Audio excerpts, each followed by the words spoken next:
मोहन और सीमा बहुत परेशान थे क्योंकि शादी के 10 साल होने के बाद भी वो माँ बाप नहीं बन पाए थे। मोहन मजदूरी करता था और उसी से घर चलता था। सीमा ने माता रानी का व्रत रखा और फिर उसका सपना पूरा हुआ।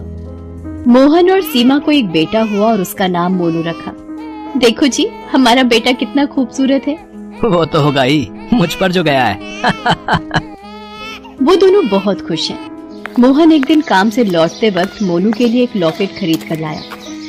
लॉकेट में मोहन, सीमा और मोनू की प्यारी छवि है। उसने घर लौटने के बाद वो लॉकेट मोनू के गले में पहना दिया और बोला, ये लॉकेट हमारी निशानी है, ये जीवन भर मोनू के पास रहेगा। वो तो ठीक है, पर ये इतना बदमाश है कि पूछो मत, सोता ही नहीं है। अरे सीमा, तुम इसको लोरी सुनाओ ना। लोरी सुनकर सारे बच्चे सो जाते हैं। सीमा लोरी सुनाना शुरू करती है।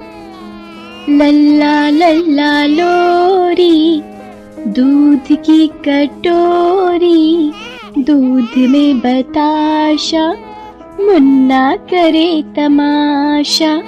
लल्ला लल्ला लोरी, दूध की कटोरी, दूध में बताशा, मुन्ना करे तमाशा।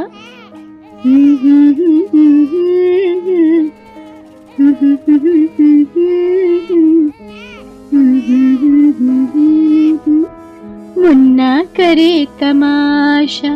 ऐसे ही दिन भी बीतते रहे। मोनू थोड़ा बड़ा हुआ। एक दिन मोनू ने मेले में घूमने जाने की जिद पकड़ ली। दुर्गा माँ के मंडप के पास मेला लगा था। महेश और सीमा मोनू को मेले में लेकर गए, मगर तभी दुर्घटना घटी। मेले में अचानक से आग लग गई। अरे बाप रे, मेले में आग लग गई है, भागो, अरे भागो। सीमा भागो, आग लग गई है। आप मोनू को छोड़िएगा मत। सभी इधर उधर जान बचाने के लिए भागने लगे और फिर वही हुआ जिसका डर था। मोहन से मोनू का हाथ छूट जाता है। मोनू वहीं गिर जाता है। माँ, पापा, बचाओ, कोई मुझे बचाओ। इतने शोर में सीमा और मोहन मोनू को सुन नहीं पाए। भीड़ से दूर जाकर वो मोनू को ढूंढने लगे। अरे मोनू कहाँ गया? मोनू, आपने मेरे मोनू का हाथ छोड़ दिया। अरे इतनी भीड़ में कब और क्या हुआ, कुछ पता ही नहीं चला। ढूंढो उसे। मोनू, मोनू, मेरा मोनू। दोनों ने मिलकर मोनू को बहुत ढूंढा, मगर मोनू नहीं मिला। मोहन और सीमा रोते हुए घर चले आए। इतनी मुश्किल से दोनों को संतान प्राप्ति हुई थी। घर में खुशी आई थी, लेकिन आज सारी खुशी खत्म हो गई। सीमा ने रोते हुए कहा, हे भगवान, हमारे साथ ऐसा क्यों हुआ? हमने किसी का क्या बिगाड़ा है? हे भगवान, आज मेले में क्यों गए हम? वो सब मुझे नहीं पता। मुझे मेरा मोनू वापस चाहिए। मुझे मेरा मोनू ला दो। मेरा मोनू ला दो मुझे। ठीक है सीमा, तुम चिंता मत करो, चाहे कुछ भी हो जाए, मैं मोनू को ढूंढ कर ही लाऊंगा। ये बोलकर मोहन घर से निकल गया और रास्ते में इधर उधर मोनू को ढूंढता रहा। ढूंढते ढूंढते मोहन को समय का कोई ध्यान नहीं रहा। शाम को थका हारा वो घर आया। सीमा रो रही थी। मोहन को देखकर वो बोली, क्या हुआ जी, मेरा मोनू कहीं मिला? नहीं सीमा, मैंने सब जगह ढूंढा पर मोनू कहीं भी नहीं मिला। झूठ बोल रहे हैं आप, झूठ। मेरा मोनू मेरे बिना एक पल भी नहीं रह सकता। मेरा मोनू वापस आएगा। आज ये वचन देता हूँ, मैं मोनू को तुम्हारी गोद में ला कर ही रहूंगा, चाहे इसके लिए मुझे अपने प्राण ही क्यों ना देने पड़े। अगले दिन से मोहन बस मोनू को ढूंढता रहा और सीमा घर पर रोती रही। कुछ दिन बीत गए। काम पर न जाने की वजह से मोहन का काम भी चला गया और घर पर रो रो कर सीमा पागल सी हो गई। कुछ दिन बाद घर का सारा राशन खत्म हो गया। तब दोनों को मालूम हुआ कि ये ज्यादा दिन नहीं चलेगा। अगर खाना ही ना मिले तो वो मोनू को ढूंढेंगे कैसे? ये सोचकर दोनों ने अमीरों के घर नौकरी शुरू की। उन घरों में मोहन घर की साफ सफाई करने से लेकर कपड़े धोने तक सारा काम करता रहा और सरला उन घरों में खाना बनाने लगी। काम के बाद बचे हुए समय में मोनू की खोज में दोनों बस इधर उधर भागते रहे। देखना सीमा, मोनू एक दिन जरूर मिलेगा। बस उसे एक बार देख लो इन आंखों से, मैं भगवान से दुआ मांगती हूँ। ऐसे ही 25 साल बीत गए, मगर मोनू अभी तक नहीं मिला। इतने दिनों में मोहन और सीमा बहुत सारे घरों में काम कर चुके हैं। एक दिन दोनों को खबर मिली कि शहर में एक अभिषेक नाम का आदमी आया है। उसकी उम्र तो बस 30 साल है, मगर उसके पास पैसे बहुत हैं और उसको 2 काम करने वालों की जरूरत है। तनख्वाह भी बहुत अच्छी है। मोहन और सीमा उसके पास जाते हैं। मालिक, हमें ये काम दे दीजिए मालिक। हमें काम की बहुत जरूरत है।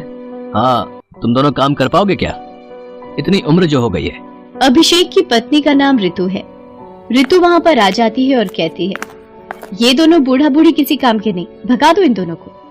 नहीं नहीं मालकिन, हम बिना कुछ कहे काम करेंगे, बस हमें इस काम के लिए रख लीजिए। ठीक है, रख तो लेंगे, मगर काम के वक्त थोड़ा सा भी नखरा किया तो मुझसे बुरा कोई नहीं होगा। मोहन और सीमा को काम मिल जाता है और दोनों काम पर लग जाते हैं। मोहन घर साफ करता है और सीमा खाना बनाने में लग जाती है। ए बुढ़े, उधर ठीक से साफ नहीं हुआ, ठीक से साफ कर चल। जी मालकिन, अभी करता हूँ। अरे ठीक से कर, ये वाला कोना क्या तेरा बाप साफ करेगा? मोहन चुपचाप सुनता रहता है और काम करता रहता है। उधर सीमा खाना बना लेती है।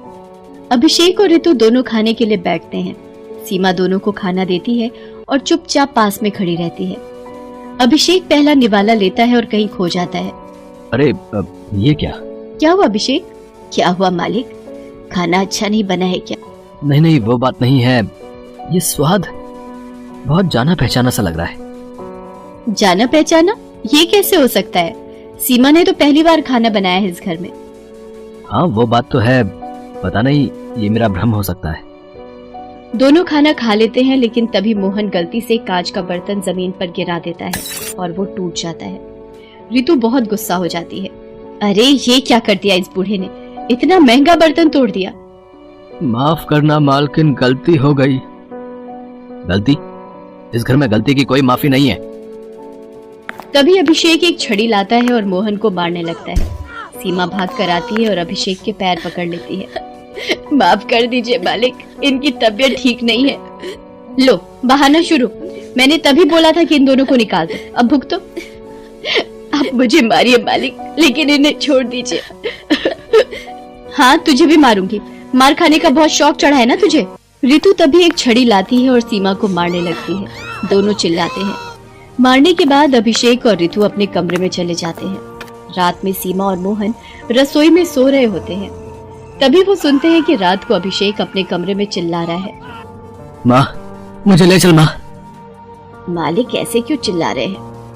तभी सीमा अभिषेक के कमरे के बाहर जाकर मालकिन पुकारती है।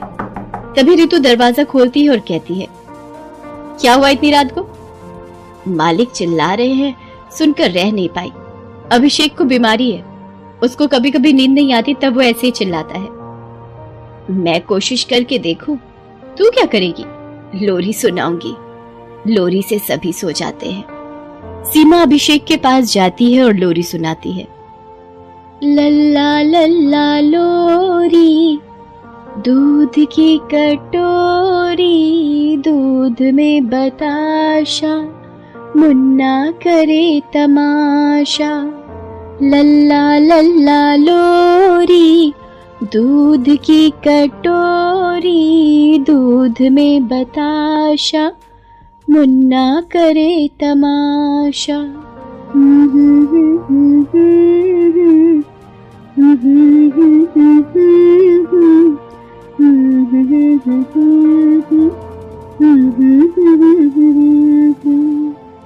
अभिषेक तुरंत सो जाता है। ऋतु को आश्चर्य होता है, लेकिन सुबह अभिषेक ऑफिस के लिए निकलता है। उसके ऑफिस में आज एक जरूरी मीटिंग है, इसलिए वो हड़बड़ी में घर से निकलता है और बिना इधर उधर